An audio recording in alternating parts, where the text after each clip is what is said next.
So ఈ meeting అవ్వడం ఒక ఎత్తు అయితే ఈ మీటింగ్ని అందంగా చూపించడానికి మనకు ఫోటోగ్రఫీ అండ్ వీడియోగ్రఫీ స్పాన్సర్ అయిన మన నరసింహ గారు ఇప్పుడు మనతో పాటు ఉన్నారు. మరి తనతో ఈ బీవైఎన్ యొక్క ఎక్స్పీరియన్స్ గురించి తెలుసుకుందాం, అదేవిధంగా తన యొక్క సర్వీసెస్ గురించి కూడా తెలుసుకుందాం. Hi sir. హాయ్. సో మీకు అసలు బీవైఎన్ గురించి ఎలా తెలిసిందండి? యాక్చువల్లీ లాస్ట్ టైం మన కృష్ణ గారు మీట్ అయిన ఒక మీటింగ్లో, బిజినెస్ మీటింగ్లో, సో అక్కడ కలిశారు. మా సార్ కూడా రిఫర్ చేశారు ఇది బాగుంటుందని. సో దాని ద్వారా నేను కృష్ణ గారిని కలవడం అయింది. దాంతోపాటు ఈ బిజినెస్ కూడా రావడానికి ఆస్కారం. సో చెప్పండి సార్, ఎందుకంటే నాకు కృష్ణ గారు ఇంతకుముందు కూడా పరిచయము. సో కృష్ణ గారు చెప్పడము అండ్ మీటింగ్లో ప్రత్యేకంగా చెప్పడం జరిగింది మీ గురించి. సో మీ యొక్క సర్వీసెస్ గురించి ఇంకా ఇన్డెప్త్ కొద్ది డీటెయిలింగ్గా చెప్పండి ప్లీజ్. వాస్తవంగా అయితే కృష్ణ గారు నా గురించి రైటే చెప్పారు. సో మనం చేసే వర్క్ అంత డెడికేషన్గా ఉంటుంది కాబట్టి ఆయన అలా చెప్పారు.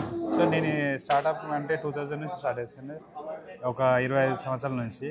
సో ఫస్ట్ ఆఫ్ ఆల్ మనం ఏంటంటే అన్ని క్రాఫ్ట్లో ఐడియా ఉంది. ఒకటి ఫస్ట్ మనం స్టార్టింగ్ చేసింది సీరియల్స్, డబ్బింగ్స్, తర్వాత మూవీస్, తర్వాత పొలిటికల్స్, ఇక ఆ తర్వాత స్లోగా చేంజ్ చేసేసి వెడ్డింగ్ ఫీల్డ్, దాని తర్వాత corporate events, birthday party, free sweets, ఇట్లా లైక్ అన్ని డిఫరెంట్ సెక్టర్లో అన్ని చేసినాయి కాబట్టి ఆల్ టైప్ ఆఫ్ ఎక్స్పీరియన్స్ నాకు ఉంది.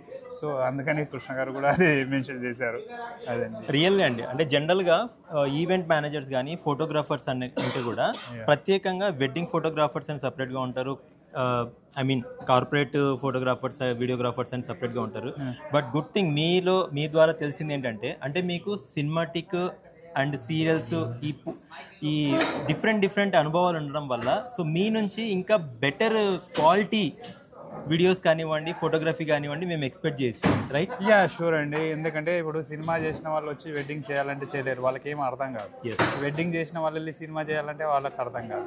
ఇలా కొన్ని ప్రాబ్లమ్స్ ఉంటాయి ఏదైనా టెక్నికల్గా. సో నేను అన్ని క్రాఫ్ట్లో పనిచేస్తాను కాబట్టి అన్ని ఇట్లా అవగాహన ఉంది కాబట్టి ఏదానికైనా చేసేసుకొని వస్తానండి సింపుల్గా. అది సో నాకు తెలిసి మీరైతే సినిమాటిక్ లెవెల్లో ప్రతి ఈవెంట్ని మీరైతే క్యాప్చర్ చేయగలుగుతారు. తప్పకుండా అండి, షూర్గా.